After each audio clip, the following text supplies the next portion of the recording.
Hello friends, അകലെ latest review. നമ്മുടെ കൊച്ചമ്മണി ജയനുമായിട്ട് പൊരിഞ്ഞ അടിയാണ്. കൊച്ചമ്മണി പറയുക, എടാ ഞാൻ ഇടഞ്ഞാലേ പെൺകടുവയാ, കത്തിച്ചു കളയും ഞാൻ എല്ലാത്തിനെയും. കഴിക്കാൻ നല്ല ആഹാരം പോലും ഇല്ലാത്ത വീട്, എന്തിനാടാ നീയൊക്കെ ഇങ്ങനെ ജീവിക്കുന്നത്? ഇവരെ എന്നെ ഞാൻ ശരിയാക്കും, എൻ്റെ സമാധാനം കളയാനായിട്ട് വന്നതാണ് എന്നും പറഞ്ഞ ജയൻ കൊച്ചമ്മയുടെ കഴുത്തിന് കയറി പിടിക്കുവാണ്. അയ്യോ വിടറാ വിടറാ, പ്രിയെ വിളിച്ച് പറയുന്ന ജയേട്ടാ വീട് എന്നൊക്കെ പറഞ്ഞ അവിടെ ഭയങ്കര അലർച്ചയും ബഹളമാണ്. ഈ ബഹളമൊക്കെ കേട്ട് നമ്മുടെ വേണുവേട്ടനും രാധമ്മയും രാജു എല്ലാം ഓടി വരുവാണ്. അവരെല്ലാവരും കയറി പിടിക്കുവാണ്. ജയ ഒന്നും ചെയ്യരുത്, വിട് വിട്, പറ്റത്തില്ല, ഈ തള്ളയെ ഞാൻ പുറത്ത് ചാടിക്കും എന്നും പറഞ്ഞ് ജയൻ കൊച്ചമ്മണിയും കൊണ്ട് പുറത്തോട്ട് ഓടുവാണ്. വേണുവേട്ടൻ സങ്കടത്തോടെ രാജുവിനോട് പറയാം, എടാ നമ്മുടെ വീട് ചന്തയേക്കാളും കഷ്ടമായി പോയല്ലോ മോനെ, എന്തൊരു നാണക്കേട്, എന്തൊക്കെയാച്ചാ ഇവിടെ നടക്കുന്നത് എന്നും പറഞ്ഞ് രാജു തലയ്ക്ക് കൈ കൊടുക്കുവാണ്. പ്രതാപനാണെങ്കിൽ വീട്ടിലുണ്ടായ സംഭവമൊക്കെ ഇങ്ങനെ ഓർത്തോണ്ട് കട്ടിലിങ്ങനെ കിടക്കുവാണ്. ഹൃദയോടുള്ള വാത്സല്യം തോന്നിയതും ഹൃദയയ്ക്ക് ഭക്ഷണം വാരി കൊടുത്തതുമൊക്കെ പ്രതാപന്റെ മനസ്സിലോട്ട് വരുന്നു. പ്രതാപൻ പറയുവാണ്, വേണ്ടായിരുന്നു, അവളെ സ്നേഹിക്കണ്ടായിരുന്നു, എനിക്ക് പറ്റിയ തെറ്റായിപ്പോയി അത്. പെട്ടെന്ന് സൂര്യമംഗലത്തെക്കുറിച്ച് ഓർമ്മ വരുവാണ് പ്രതാപന്. പ്രതാപൻ അലമാരിയിൽ സൂക്ഷിച്ചു വച്ചിരുന്ന ഡയറി പൊടിയൊക്കെ തട്ടിയെടുത്തിങ്ങനെ നോക്കുവാണ്. ആ സമയത്ത് യാമിനി വന്ന് ഭക്ഷണം കഴിക്കാൻ വിളിക്കുന്നുണ്ട്. അങ്ങനെ പ്രതാപൻ ഭക്ഷണം കഴിക്കാനായിട്ട് ഡൈനിങ് ടേബിളിലോട്ട് വരുമ്പോൾ ശേഖറും അംബികയും ദീപക്കും ഇരിപ്പുണ്ട്. യാമിനി ഭക്ഷണമൊക്കെ ഇങ്ങനെ വിളമ്പുന്നുണ്ട്. പ്രതാപനും വന്ന് ഇരുന്ന് കഴിഞ്ഞപ്പോൾ ശേഖർ ചോദിക്കുന്നു, ഋതിക മോളെ വിളിച്ചില്ലയോ? ഋതിക മോൾ ഇപ്പോൾ വരും ശേഖരേട്ട എന്നിങ്ങനെ യാമിനി പറയുന്നുണ്ട്. അത് കേട്ടിട്ട് അംബിക പറയുക, ഇനി അവളെ ക്ഷണിക്കാനായിട്ടേ ആനയും അമ്പാരിയായിട്ട് പോണോ? നേത്യാരമ്മയ്ക്ക് ഇങ്ങോട്ട് ഇറങ്ങാറായില്ലായിരിക്കും, അവൾ വന്നോളും ചേച്ചി, നിങ്ങൾ കഴിച്ചോളൂ എന്ന് യാമിനി പറയുമ്പോൾ അംബികയ്ക്ക് ദേഷ്യം വരുക. ഇങ്ങനെയൊന്നും അല്ലല്ലോ ഇവിടുത്തെ പതിവ്. അത് കേട്ടിട്ട് ശേഖരൻ പറയുക, ഒരു ദിവസം പതിവൊക്കെ ഒന്ന് മുടങ്ങിയതുകൊണ്ട് വലിയ കാര്യമാക്കണ്ട ചേച്ചി, അവിടെ എന്തെങ്കിലും ഒരു കുത്തിത്തിരിപ്പുണ്ടാക്കാനാണ് അംബികയുടെ ശ്രമം. ശേഖരൻ അങ്ങനെ പറഞ്ഞിട്ടും പ്രതാപനൊന്നും പറയുന്നില്ലല്ലോ. അത് കണ്ടിട്ട് അംബികയ്ക്ക് വീണ്ടും ദേഷ്യത്തോടെ ഇങ്ങനെ പ്രതാപനെ നോക്കുവാണ്. എന്തൊക്കെയോ തീരുമാനിച്ച് ഉറപ്പിച്ച് നല്ല ലക്ഷ്യബോധത്തോടെ നല്ല ബോൾഡായിട്ട് നമ്മുടെ ഋതിക അങ്ങോട്ട് വരുന്നുണ്ട്. അവിടെ ഡൈനിങ് ടേബിളിലിരിക്കുന്ന ആരെയും ശ്രദ്ധിക്കാതെ ഋതിയെ അങ്ങോട്ട് വാഷ് ബേസിൽ ചെന്ന് കൈയൊക്കെ അങ്ങോട്ട് കഴുകി ഇങ്ങോട്ട് വന്നിരുന്നൊരു പ്ലേറ്റ് എടുത്ത് പെട്ടെന്ന് ചപ്പാത്തിയും കുറേ കറികളും ഒക്കെ ഒഴിച്ച് ആരുടെയും മുഖത്ത് നോക്കാതെ ഋതിയെ അങ്ങ് കഴിക്കുവാണ്. ഇതൊക്കെ കണ്ട് ഡൈനിങ് ടേബിളിൽ തന്നെ എല്ലാവരും ഇങ്ങനെ നോക്കുന്നുണ്ട്. ഋതിയെ എന്താ ഇങ്ങനെ ചെയ്യുന്നത്? അവിടെ മുഖത്തൊരു ഭാവവ്യത്യാസം ഉണ്ടല്ലോ, ആരെയും കൂസാതെ ഒരു പേടിയില്ലാതാണല്ലോ അവിടെ ഇരിപ്പ്. ഇത് ശരിയാകില്ലല്ലോ, ഇതിപ്പം ഞാൻ ശരിയാക്കി കൊടുക്കാം എന്നും പറഞ്ഞ് അംബിക തുടങ്ങുവാണ് അടുത്ത നാടകം. അംബിക ഋതിയോട് ചോദിക്കുക, ഭക്ഷണം കഴിക്കാനൊക്കെ വരുന്നത് ഇങ്ങനെയാണോ? ഋതിക അതിന് നല്ല ചുട്ട മറുപടി എന്നോണം, എന്താ ഭക്ഷണം കഴിക്കാൻ വരുന്നാൽ പിന്നെ എങ്ങനെ മുട്ടയിലഴിഞ്ഞ് വരണോ? അത് കേട്ട് പ്രതാപനും അങ്ങ് ഞെട്ടിപ്പോയി. പ്രതാപനൻ ഋതിയെ നോക്കുന്നുണ്ട്. ഋതിയെ ഒട്ടും മൈൻഡ് ചെയ്യുന്നില്ല പ്രതാപനെ. അംബികയാണെങ്കിൽ ഇങ്ങനെ വായും പൊളന്ന് നിൽക്കുക. ഇതുവരെയും പ്രതാപൻ്റെ മുന്നിൽ വെച്ച് ഋതിക ഇങ്ങനെ ഒന്നും സംസാരിച്ചിട്ടില്ല. ശേഖരനും യാമിനിക്കും ചിരി വന്നിട്ട് വയ്യ, അവർക്ക് ചിരിക്കാൻ പറ്റില്ലല്ലോ, അത് വലിയ ബഹളമായി മാറുമല്ലോ. ശേഖരനും യാമിനിയും അങ്ങനെ ചിരി അടക്കുവാണ്. അംബിക വീണ്ടും ചൊറിയുവാണ് ഋതിയെ. ആഹാരം കഴിക്കാൻ വരുമ്പോഴേ ഒരു ഭയവും ഭക്തിയൊക്കെ വേണം. ഋതിക അടുത്തടി അംബികയ്ക്ക് കൊടുക്കുവാണ്. ഭയവും ഭക്തിയൊക്കെ കാണിക്കാനേ ഇത് അമ്പലമൊന്നും അല്ലല്ലോ, ഡൈനിങ് ഏരിയ അല്ലയോ. പ്രതാപനും അങ്ങ് നാണിച്ച് തലകുനിഞ്ഞിരിക്കുവാണ്.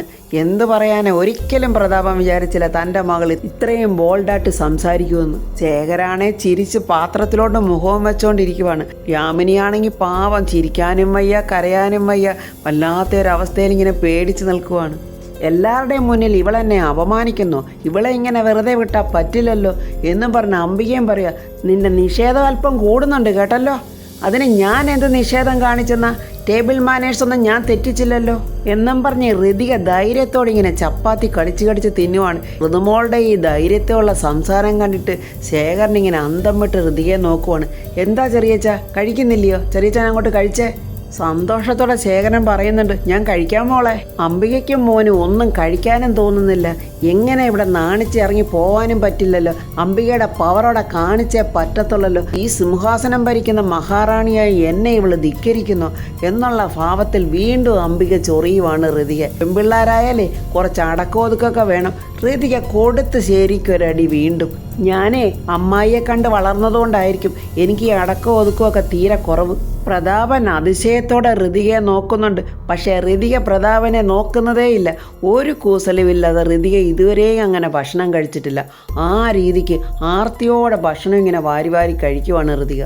അംബികയാണെ ആകെ ചളിച്ച് വിളറി വെളുത്ത് പൂക്കുറ്റി പോലെ ഇങ്ങനെ അങ്ങോട്ടും ഇങ്ങോട്ടും നോക്കുവാണ്.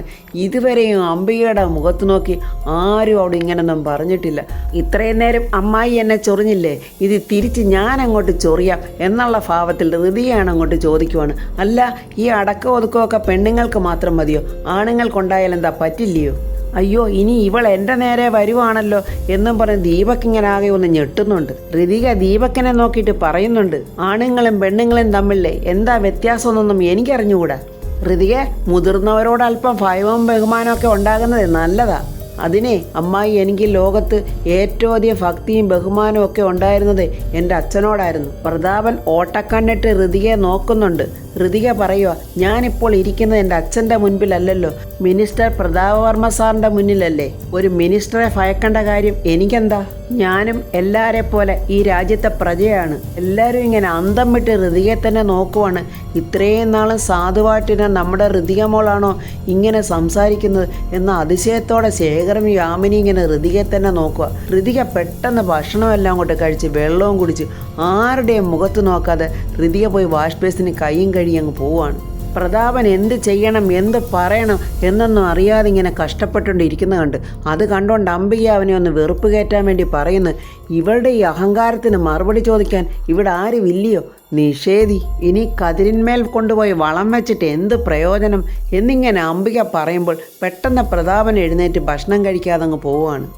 ഭക്ഷണമൊക്കെ കഴിച്ചിട്ട് അംബികയും മോനും കൂടെ മുറിയിലോട്ട് ചെല്ലുന്നിട്ട് ഭക്ഷണമൊക്കെ വെട്ടി വിഴുങ്ങിയിട്ട് അംബികയും മോനും മുറിയിൽ ചെല്ലുവാണ്. ദീപക് പറയുക, അമ്മേ എല്ലാം കലങ്ങിത്തെളിഞ്ഞത് കണ്ടില്ലേ അമ്മേ? ഭക്ഷണമൊക്കെ വാരി വലിച്ച് കഴിച്ചിട്ട് അംബികയും മകനും കൂടെ വലിയ സന്തോഷത്തോടെ ബെഡ്റൂമിലോട്ട് പോവുകയാണ്. ദീപക് പറയുക, അമ്മേ എല്ലാം കലങ്ങിയത് കണ്ടില്ലയോ അമ്മേ?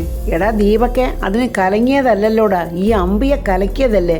നിനക്കൊരു പഴഞ്ചൊല്ലറിയില്ലേ, ഈ കുളം കലക്കി മീൻ പരുന്തിന് കൊടുക്കുന്നെന്ന്? ഇതാണ് മോനെ അംബികയുടെ ബുദ്ധി. അയ്യോ, എൻ്റെ അമ്മയെ സമ്മതിച്ചിരിക്കുന്നു, എനിക്ക് അങ്ങ് ഇഷ്ടപ്പെട്ടു പോയമ്മ ഇതൊക്കെ. അച്ഛനും മോളും കൂടെ ചക്കര ഈച്ചയും പോലല്ലേ ഇരുന്നത്, അതെനിക്ക് സഹിക്കുവോ? ഇപ്പൊ കണ്ടോടാ രണ്ടിനെയും ഞാൻ കീരിയും പാമ്പും പോലാക്കിയത്. മകൾക്ക് അച്ഛനെ വർമ്മസാറായി മാറിയത് എത്ര പെട്ടെന്നാമ്മേ. അങ്ങനെ ആകാനല്ലയോടാ നിന്റെ അമ്മ ഈ പണികളൊക്കെ ഇങ്ങനെ പണിയുന്നത്. അച്ഛനെയും മകളെയും ഇനി ഒരിക്കലും ഒന്നിപ്പിക്കത്തില്ല ഈ അംബിക. രണ്ടിനെയും രണ്ട് വഴിക്കാക്കും ഞാൻ. എന്നാലും പറയാതിരിക്കാൻ പറ്റില്ലമ്മേ, അവളുടെ അഹങ്കാരം കണ്ടോ? എടാ, അവളെ അഹങ്കാരത്തിന് കയ്യും കാലും വെച്ചവളാ. അതങ്ങനെയല്ല വരുത്തുള്ളു. അവള് കിടന്ന ഗർഭപാത്രം അതല്ലയോ. അവളുടെ ഒരു പ്രേമവും ഒരു അഭിനയം ഇതെല്ലാം ഞാൻ അവസാനിപ്പിക്കും. ഇപ്പൊ കാര്യങ്ങളൊക്കെ നമ്മൾ ഉദ്ദേശിക്കുന്നിടത്ത് തന്നെ ഞാൻ എത്തുവാണല്ലോ അമ്മേ. എടാ, ഈ കുടുംബത്തിന്റെ കൺട്രോൾ തന്നെ എൻ്റെ കയ്യിലാടാ ഉള്ളത്. അത് ഇന്ന് മാത്രമല്ല എന്നും ഈ കുടുംബത്തിൽ ആരൊക്കെ എങ്ങനെയൊക്കെ ജീവിക്കണമെന്ന് ഈ അംബിക തീരുമാനിക്കും. ഞാനിനി അമ്മയെ വല്ലതും സഹായിക്കണോ അമ്മേ? നീ ഒന്നും ചെയ്യണ്ട, എല്ലാം ഈ അംബിക ചെയ്യും. നീ ഗാലറിയിൽ നിന്ന് ഗെയിം കണ്ടാൽ മാത്രം മതി. ഇവിടുത്തെ സ്വത്തുക്കളൊന്നും അങ്ങനെ കണ്ടവരുടെ കയ്യിലോട്ട് പോകാൻ ഞാൻ അനുവദിക്കില്ല. അതെ, എൻ്റെ മകനായ നിന്റെ കയ്യിൽ വരണം. അത് ഈ അംബിക വരുത്തിയിരിക്കും. രാജുവിന് രാത്രിയിൽ ഋതികയുടെ ഫോൺ വരുന്നുണ്ട്. രാജു ആ ഫോൺ എടുക്കാതെ ഇങ്ങനെ നോക്കി നിൽക്കുവാണ്. അത് കണ്ടുകൊണ്ട് വേണുവേട്ടൻ വന്ന് ചോദിക്കുന്നു, എന്താടാ നീ ഫോൺ എടുക്കാത്തത്? ഋതിക മേഡം ആണോ വിളിക്കുന്നത്? അതേ അച്ഛാ. നീ എന്താ ഫോൺ എടുക്കാത്തത്? നീ എടുത്ത് സംസാരിക്കുക, കുട്ടി എന്തിനാ വിളിക്കുന്നതെന്ന്. രാജു ഉറങ്ങിയോ? ഇല്ല മേഡം. രാജു കേട്ടില്ലേ എൻ്റെ അച്ഛൻ പറഞ്ഞതൊക്കെ? മേഡം എന്തിനാ അതൊക്കെ ഇങ്ങനെ ഓർത്ത് വിഷമിക്കുന്നത്? ഋതിക പൊട്ടിക്കരയുവാണ്. രാജു പറയുക, മേഡം ഞാൻ പറഞ്ഞില്ലയോ, വർമ്മ സാർ അന്നേരത്തെ ദേഷ്യത്തിന് അങ്ങനെ പറഞ്ഞു പോയതാ. മേഡം അതങ്ങ് മറന്നേക്ക്. അല്ല രാജു, പെട്ടെന്നുള്ള ദേഷ്യത്തിൽ അച്ഛൻ പറഞ്ഞതല്ല, അത് അച്ഛൻ്റെ മനസ്സിലുള്ളതാണ്. പെട്ടെന്ന് അച്ഛൻ്റെ മനസ്സിൽ നിന്ന് അത് പുറത്ത് വന്നു എന്ന് മാത്രമേ ഉള്ളൂ. എനിക്ക് അമ്മയില്ല, അച്ഛനുണ്ടെന്ന് തെറ്റിദ്ധരിച്ച് ജീവിച്ച ഞാനൊരു വിഡ്ഢിയല്ലയോ രാജു. അയ്യോ മേഡം, തെറ്റായ കാര്യങ്ങളൊക്കെ ഇങ്ങനെ ചിന്തിക്കാതെ. അല്ല രാജു, ശരിക്കും ഞാൻ ആരാണ്? പൊട്ടിക്കരഞ്ഞോണ്ട് ഋതിക പറയുക, അല്ല അച്ഛൻ എന്നെ ആരായിട്ടാ രാജു കാണുന്നത്? ഒരു പിച്ചക്കാരിയുടെ വില പോലും എനിക്ക് തന്നില്ലല്ലോ. സമൂഹത്തിൽ എൻ്റെ അച്ഛനൊരു വലിയ ആളാണ്, എല്ലാവരും ഇഷ്ടപ്പെടുന്ന ഒരു ഭരണാധികാരി. എൻ്റെ അച്ഛൻ ഒരു വോട്ടർക്ക് കൊടുക്കുന്ന പരിഗണനയെങ്കിലും എനിക്ക് തന്നുകൂടെ രാജു? അങ്ങനെയൊന്നും അല്ല മേഡം. മേഡം വെറുതെ വർമ്മ സാറിനെ തെറ്റിദ്ധരിക്കുവാണ്. എനിക്കറിയാം എല്ലാവരും വർമ്മ സാറിൻ്റെ ഭാഗത്താണെന്ന്. വർമ്മ സാറാണ് ശരി, വർമ്മ സാറ് പറയുന്നതാണ് ശരി. ഈ ഋതിക ടോട്ടലി റോങ്. ഇനി എനിക്കറിയാം രാജു ഞാൻ എന്ത് ചെയ്യണമെന്ന് എന്നും പറഞ്ഞ് ഋതിക ഫോണങ്ങ് കട്ട് ചെയ്യുവാണ്. രാജു മേഡം മേഡം എന്ന് വിളിച്ചിട്ട് കിട്ടുന്നില്ല. അപ്പോൾ വേണുവേട്ടൻ ഇതെല്ലാം കണ്ടുകൊണ്ട് അവിടെ നിൽപ്പുണ്ടായിരുന്നു. വേണുവേട്ടൻ ചോദിക്കുന്നു രാജുവിനോട്, എന്തിനാടാ റിതിയ മോള് കരഞ്ഞത്? അച്ഛാ, അത് വർമ്മ സാർ റിതിയ മേഡത്തെ ഒരുപാട് വഴക്ക് പറഞ്ഞു. ഇതിനെല്ലാം കാരണക്കാരി ആ അംബിക മേഡമാണ്. അംബിക മേഡം ആ വീട്ടിലുള്ളിടത്തോളം കാലം ആ കുഞ്ഞിന് ഒരു സ്വസ്ഥതയും കിട്ടില്ലടാ രാജു. അവരൊരു പൊട്ടാസ്യം സയനൈഡാണ് ആ സ്ത്രീ. കുറച്ച് സമാധാനവും സന്തോഷത്തിനും വേണ്ടി മാത്രമാണ് ആ കുഞ്ഞ് നിന്നോടൊപ്പം ഇവിടെ വന്നത്. അത് കൊടുക്കാൻ നിനക്കും കഴിഞ്ഞില്ല. എടാ രാജു, വീഴാൻ നിൽക്കുന്ന ഒരു വാക്ക് ഒരു കൈത്താങ്ങായില്ലെങ്കിൽ പിന്നെ എന്തിനാടാ ജീവിക്കുന്നതൊക്കെ? അങ്ങനെ പറഞ്ഞിട്ട് വേണുവേട്ടൻ അങ്ങ് പോവുകയാണ്. രാജുവിന് വല്ലാത്ത കുറ്റബോധവും സങ്കടമൊക്കെ തോന്നുന്നുണ്ട്. ഹൃതിയയുടെ ആത്മാർത്ഥമായ ആ സ്നേഹം കണ്ടിട്ട് തനിക്ക് ഹൃതിയെ സ്വീകരിക്കാനോ സഹായിക്കാനോ പറ്റുന്നില്ലല്ലോ എന്നോർത്ത് രാജു സങ്കടപ്പെടുവാണ്. നമ്മുടെ പണപ്പിശാശ് രുക്മിണിയുടെ അടുത്തോട്ട് ഒരു പെണ്ണ് കുറച്ച് പൈസ കൊണ്ടുവന്ന് കൊടുക്കുന്നുണ്ട്. അതൊക്കെ എണ്ണി നോക്കിയിട്ട് രുക്മിണി പറയുക, ഇത് പലിശ മാത്രമേ ഉള്ളല്ലോ, മുതലെവിടെ? അയ്യോ രുക്മിണിയമ്മേ, മുതലൊരു 2 മാസത്തെ അവധി കൂടെ തരണം. അത് പറ്റില്ല, എനിക്ക് മുതലും പലിശ ഇപ്പം കിട്ടണം. ചേട്ടന് പൈസ കിട്ടണമെങ്കിൽ 2 മാസം കൂടെ കഴിയണം, അതുവരെ ഒന്ന് ക്ഷമിക്ക് എന്നിങ്ങനെയൊക്കെ പറയുമ്പോൾ നമ്മുടെ കൊച്ചമ്മണി അവിടെ മറഞ്ഞു നിന്നെല്ലാം കാണുവാണ്. 3 മാസത്തെ അവധിക്കാണ് നീ എൻ്റെ നിന്ന് പണം പലിശയ്ക്ക് വാങ്ങിയത്. എന്നാലേ ഇന്നത് 3 മാസമായി. ആ പൈസ തന്നിട്ട് നീ ഇവിടെ നിന്ന് ഇറങ്ങിയാൽ മതി. അത് കേട്ടിട്ട് നമ്മുടെ കൊച്ചമ്മണി അങ്ങോട്ട് കയറി ചെന്നിട്ട് പറയാ, അയ്യോ അവർ പലിശ തരുന്നതല്ലയോ, ഒരു 2-3 മാസം കൂടെ അങ്ങോട്ട് അവധി കൊടുക്ക്. എന്തായാലും ഒടുക്കലത്തെ പലിശ വാങ്ങിയിട്ടല്ലയോ നിങ്ങൾ പൈസ കടം കൊടുക്കുന്നത്. ആഹാ, നിങ്ങളാരായി വന്നിരിക്കുന്നത്? അയ്യോ എന്നെ മനസ്സിലായില്ലയോ, ഞാൻ കൊച്ചമ്മണി. ഏത് കൊച്ചമ്മണി? ഉണ്ടക്കയം കൊച്ചമ്മണി. അങ്ങനെ ഒരാളെ ഞാൻ കേട്ടിട്ട് പോലും ഇല്ലല്ലോ. ഓ അത് ശരിയാ, ഞാൻ അധിക നാളും അങ്ങ് വിദേശത്തായിരുന്നു. തിരുമൽപ്പാളയം, മേട്ടുപ്പാളയം, തിരുമൽഹള്ളി കുറേ സ്ഥലങ്ങളുടെ പേരൊക്കെ നമ്മുടെ കൊച്ചമ്മണി പറയുവാണ്. നിങ്ങളിവിടെ കിടന്ന കഥകളി കാണിക്കാതെ നിങ്ങൾ എവിടുത്തെയാണെന്ന് പറ. ഞാനേ ജയൻ്റെ അമ്മ, പ്രിയയുടെ അമ്മായിയമ്മ. കോടിക്കണക്കിന് രൂപ വണ്ടിപ്പണത്തിന് കൊടുക്കുന്ന മാർവാടിയുടെ സ്റ്റാഫാണ് ഞാൻ. പലിശക്കാരോടൊക്കെ അവർ കാണിക്കുന്ന ഒരു കരുണയുണ്ടല്ലോ, അതൊക്കെ രുക്മിണി ഒന്ന് മാതൃകയാക്കണം. അല്ല രുക്മിണി, നിന്റെ കെട്ടിയവനുണ്ടല്ലോ ആ പേട്ടത്തലയൻ, അവനെവിടെ പോയി? അത് കേട്ടത് രുക്മിണിക്ക് ദേഷ്യം വന്നിട്ട് ചാടി അങ്ങ് എഴുന്നേക്കുവാണ്. മര്യാദകേട് പറയുന്നോ തള്ളേ? വേഷം കെട്ടി വന്നിരിക്കുക. നിങ്ങളിപ്പോൾ താമസിക്കുന്ന ആ വീടുണ്ടല്ലോ, അത് ഞങ്ങൾ വാടകയ്ക്ക് കൊടുത്തിരിക്കുന്ന ആ വേണുവിന്. അതിനെന്താ രുക്മിണി, അവരെന്താ വാടക തരുന്നില്ലയോ? വന്നിരിക്കുക തള്ളയുടെ ഒരു ജാടയും കണ്ടോ, വല്ലയിടം പോയി കിടന്ന് വിഴുപ്പലക്കി വെച്ച് വന്നിട്ട് സ്റ്റാഫാണ്. എടി രുക്മിണി, നീ കൊള്ളപ്പലിശയ്ക്ക് പൈസ കൊടുത്ത് ആളുകളെ കൊന്ന് ജീവിക്കുന്നവളല്ലയോടി? നീ ചോര കുടിച്ച് ജീവിക്കുന്ന അട്ടയല്ലയോടി?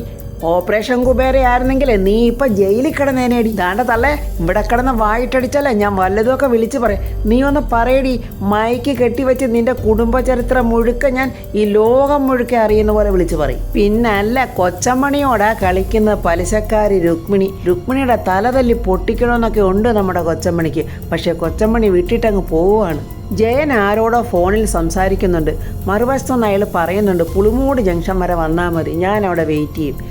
ജയൻ ഇങ്ങനെ നോക്കും, ഇപ്പം പെട്ടെന്ന് പുളിമൂട് ജംഗ്ഷനിലോട്ട് എങ്ങനെ പോകും? അപ്പോഴാണ് രാജു ഒരുങ്ങി വർമ്മ സാറിൻ്റെ വീട്ടിലോട്ട് ജോലിക്ക് പോകാനായിട്ട് വരുന്നത്. അയ്യോ അളിയാ, വണ്ടി ഇങ്ങോട്ട് തന്നെ, എനിക്ക് അത്യാവശ്യമായിട്ട് ഒരിടം വരെ പോകണം. എനിക്ക് വണ്ടി തരാൻ പറ്റില്ല, ഇപ്പം തന്നെ ഞാൻ താമസിച്ച്, എനിക്ക് പോകണം എന്നും പറഞ്ഞ് രാജു പറയുമ്പോൾ രാജുവിനെ തള്ളിയിട്ട് അവൻ്റെ കൈക്കൊരു കടിയും കൊടുത്തിട്ട് രാജുവിൻ്റെ ബൈക്ക് എടുത്ത് ജയൻ പോവുകയാണ്. ഇത് കണ്ട് ആകെ വെപ്രാളപ്പെട്ട് നിൽക്കുവാണ് ഇവരൊക്കെ. എന്താ ഇവൻ ഇങ്ങനെയൊക്കെ കാണിക്കുന്നത്? എന്താ ഇവന് സംഭവിച്ചത്? അയ്യോ അച്ഛാ, ഞാൻ എങ്ങനെ ഇനി വർമ്മ സാറിൻ്റെ വീട്ടോട്ട് പോകും? മോൻ വിഷമിക്കേണ്ട, ഞാനൊരു ഓട്ടോ വിളിച്ചു തരാം എന്നും പറഞ്ഞ് വേണുവേട്ടൻ ഒരു ഓട്ടോ വിളിച്ച് രാജുവിന് കൊടുക്കുന്നുണ്ട്. ജയൻ ഇങ്ങനെ ആഞ്ഞു പറിച്ച് ബൈക്കിൽ പോവാണ്. പെട്ടെന്നൊരു വണ്ടി വന്ന് ജയനെ തട്ടുന്നുണ്ട്. ജയൻ അവിടെ മറിഞ്ഞ് വീഴുന്നുണ്ട്. അപ്പോൾ ഫ്രണ്ട്സ്, ജയനെ വിളിച്ചത് ആരാണ്? അവർ തന്നെയാണോ ജയൻ ആക്സിഡൻ്റ് ഉണ്ടാക്കിയത്? ആ ആക്സിഡൻ്റെ പിന്നിൽ എന്തൊക്കെയാണ് എന്നുള്ള റിവ്യൂമായി നമുക്ക് നാളെ കാണാം. എൻ്റെ ഈ റിവ്യൂ ഇഷ്ടപ്പെട്ടാൽ ലൈക്കും കമൻസും, സബ്സ്ക്രൈബ് ചെയ്യാത്തവർ സബ്സ്ക്രൈബ് ചെയ്യണേ.